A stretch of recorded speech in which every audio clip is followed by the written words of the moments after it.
Estaríamos ficando cada vez mais doentes ou, pelo contrário, estaríamos ficando cada vez mais saudáveis, já que hoje a gente investe mais em saúde? No vídeo de hoje, eu vou falar para vocês de um fenômeno que está em tudo, em todos os lugares, do qual você faz parte e nem sabe. Esse fenômeno é a medicalização da vida. Medicalização da vida significa incorporar fenômenos que são da vida normal e passar a tratá-los como fenômenos de saúde, ou seja, incorporar práticas médicas no nosso cotidiano. E quando eu falo de práticas médicas, eu estou me referindo não à medicina, à profissão em si, mas a práticas de saúde. A medicalização da vida é a incorporação das práticas médicas no nosso cotidiano, influenciando como a gente pensa, como a gente age e até como a gente cuida da nossa saúde. Segundo Freitas e Amarante, abre aspas, a medicalização é o processo de transformar experiências consideradas indesejáveis ou perturbadoras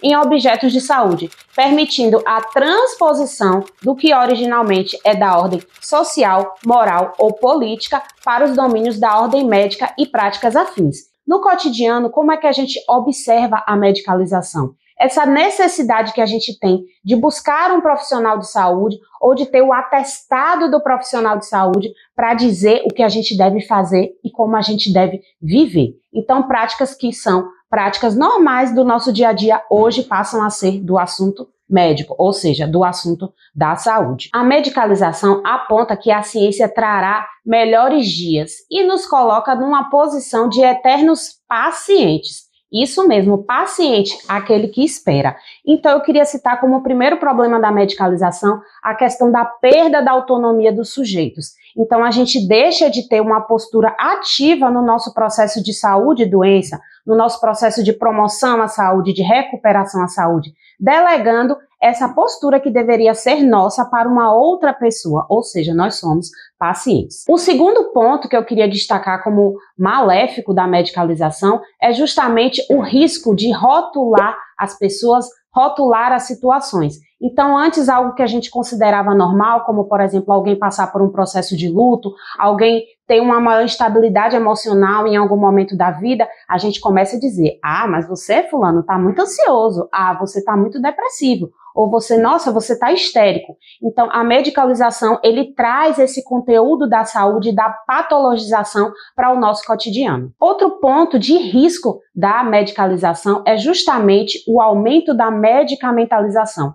Isso mesmo, a gente começa a utilizar os medicamentos para tratar problemas que muitas vezes poderiam ser tratados de outras formas, com outras terapêuticas, ou até mesmo com mudanças no estilo de vida e da nossa rotina diária. E de onde vêm essas ideias? Como foi, Mayara, que a gente começou a trazer essa medicalização para o nosso cotidiano? Segundo Freitas e Amarante, no livro Medicalização da Psiquiatria, eles falam que a medicalização nasceu entre uma aliança entre a psiquiatria e a indústria farmacêutica, baseados na teoria do desequilíbrio químico como causa dos transtornos mentais. Como assim? Isso mesmo. Um outro autor chamado Robert Whittaker, ele vai afirmar, por meio de uma pesquisa jornalística que ele fez nos Estados Unidos, que houve um aumento exponencial dos casos de transtornos mentais no país a partir da década de 1990. E ele mostra no seu livro, com diversos relatos e entrevistas que ele fez, com pessoas que fazem tratamento psiquiátrico, mas também com professores universitários,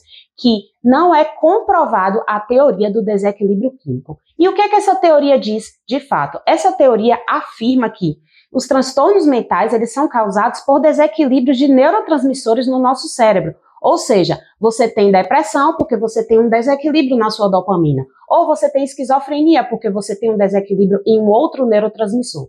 E de fato, desde a época de Freud e Jung, a gente sabe que a saúde mental é extremamente complexa e multifatorial. E os transtornos mentais, eles não são causados apenas por fatores biológicos ou genéticos, mas também por fatores sociais, culturais, familiares e também esses outros fatores que estão relacionados à biologia, sim. De fato, o que é que a gente observa hoje no mundo? Então, algo que começou lá na década de 1950, no início da psiquiatria, com a aliança entre a indústria farmacêutica e a psiquiatria e gerou a medicalização, Hoje a gente está colhendo as consequências desse fenômeno.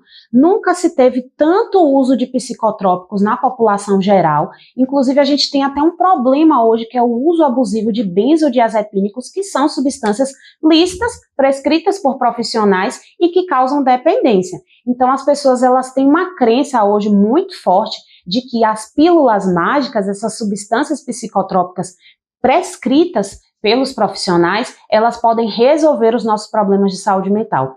E, na verdade, a gente sabe que não é simples assim. A gente precisa de uma abordagem multifatorial, tratamento interdisciplinar, para que a gente possa lidar com os problemas de sofrimento mental, sejam eles leves, graves ou moderados. Você gostou desse conteúdo? Então se inscreva no canal, curta esse vídeo, compartilhe com as pessoas que precisam saber o que é medicalização e não esqueça de ativar o sininho para receber todas as notificações.